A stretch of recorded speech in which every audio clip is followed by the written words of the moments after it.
Last open lecture for this week. It was an intensive week, the second week, and I'm very glad that I can introduce you to a new professor at this university, and somebody we were very eager to meet, because there is this kind of rumor going on in the world.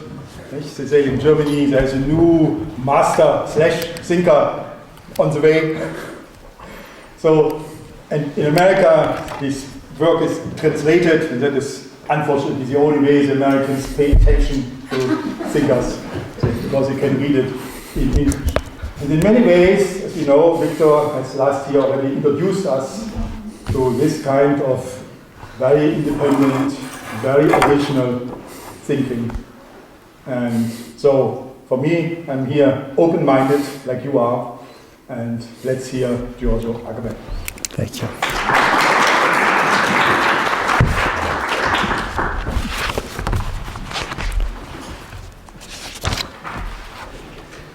So the title of my presentation is "What is a Paradigm?" This title seems to suggest that my presentation will focus on epistemological and methodological questions. I do not feel at all at ease with this kind of question. I don't like this kind of problems. I always have the impression, like once Heidegger puts it, that we have here people busy in sharpening knives when there is nothing left to cut. But in the life of a scholar, there comes a time when some methodological premises become necessary. As a matter of fact, in two recent books, I have analyzed figures and phenomena such as the homo sacer in Roman law, or der Muselmann in Auschwitz, the state of exception and the concentration camp, which are obviously positive historical phenomena. And yet, in my books, they were treated as paradigms, whose function was to establish and make intelligible a wider set of problems. This brought about some misunderstanding, especially in those persons who, in good or in bad faith, seemed to think that I was illegitimately acting as an historian, using facts as metaphors and vice versa. Anyway, we all make use of paradigms in our work. But do we really know what a paradigm is? And what does it mean to use a paradigm in philosophy, in human sciences, or even in art? These are the questions I will try to answer today. Let me start with an author to whom I owe a lot, an author whose investigations I have tried to take up and develop, Michel Foucault. And here, perhaps this is the moment to make a little digression.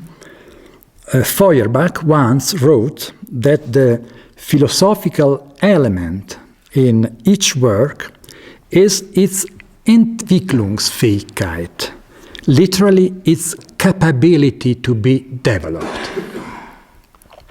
If a work, be it a work of art or science or scholarship, has some value, then it will contain this philosophical element, something which has remained unsaid in it and demands to be unfolded and worked out. And by the way, I think this is a very good definition of philosophy. Philosophy is no specificity, it has no proper territory, it is within literature, within art or science or theology or whatever, this element which contains an Entwicklungsfähigkeit, a capability to be developed. in the sense philosophy is scattered in every territory, it's always diaspora, and must be recollected and gathered up. In any case, this is the way I like to work. This is my way of working. So try to discover this philosophical element, this Entwicklungsfähigkeit, in the work of the author I like. So these philosophical elements are, to use Benjamin's work, similar to the fragment of messianic time scattered and disseminated in the profane time. And this is also the only meaning I can give to Schleiermacher's famous hermeneutical principle, einen Schriftsteller besser verstehen, als sich selbst verstehen hat. To understand an author better than he has understood himself.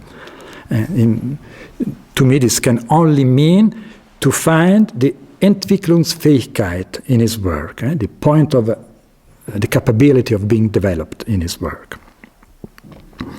But then you must always not forget the hermeneutical principle that Coleridge states in chapter 12 of his Biographia Letteraria.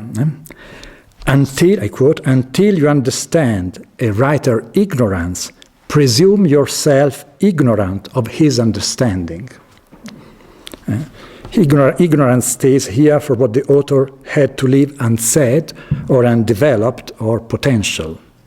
And this ignorance names the supreme art of writing, to allow something to remain potential so that the reader can develop and bring it eventually to actuality.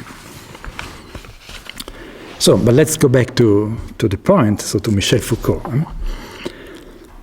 Michel Foucault, in his writings, uses many times the term paradigme, paradigm. Paradigme épistémologique, but without ever defining it. On the other hand, in the Archéologie du Savoir and in subsequent books, he names the objects of his investigation in order to distinguish them from the object of the historians: positivité, pratique discursive, or more generally, savoir, knowledge embedded in a practice, savoir investi. The analogy between these concepts and what Kuhn, in his book on the structure of scientific revolution, calls paradigms, has already been observed. Even though Foucault never thematizes the function of paradigms, according to Dreyfus and Rabineau, I quote, it is clear that his work follows an orientation which makes use of these notions. His method consists in describing discourse as historical articulations of a paradigm.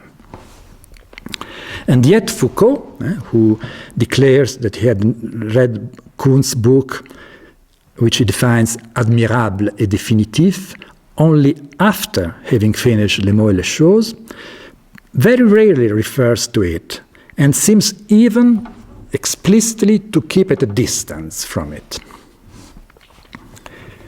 So we have then first to check if this apparent analogy, to which Rabineau refers, between the two methodologies corresponds in reality to different problems and different strategies.